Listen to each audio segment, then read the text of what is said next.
Mirzapur union পরিষদ ১ নং bit এলাকায় আইন শৃঙ্খলা উন্নতি বিষয়ক এক উঠান বৈঠকের আয়োজন করা হয়।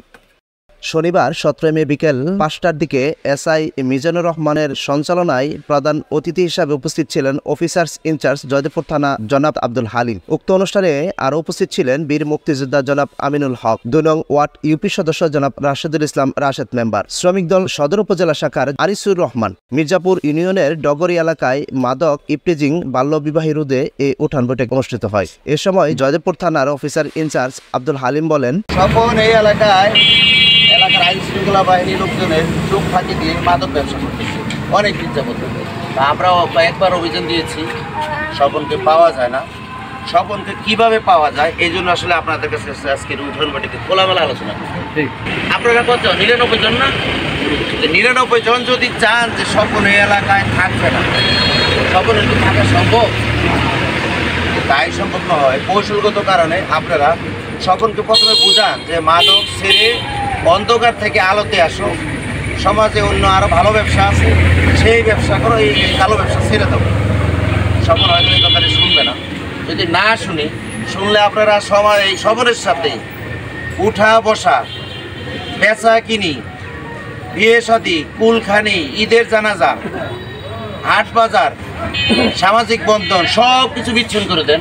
দেখবেন যে স্বপন স্বাভাবিকভাবে ফিরে আসছে, ধীরে ধীরে সমাজের সাথে মিলেমিশে কাজ করার চেষ্টা করবে। তাই আমি এই কাজটুকু আমার জয়দেবপুর থানার ১২০ জন পুলিশ দ্বারা সম্ভব নয়। যদি আপনারা সাধারণ জনগোষ্ঠী এই আবর্জনা, বাড়িকে যেমন বেডরুমকে যেমন দুর্গন্ধ ময়লা থেকে দূরে রাখতে চান, তাহলে এলাকাকেও ক্রাইমের আবর্জনা থেকে দূরে রাখার জন্য আজকে আপনাদের কাছে সাহায্য।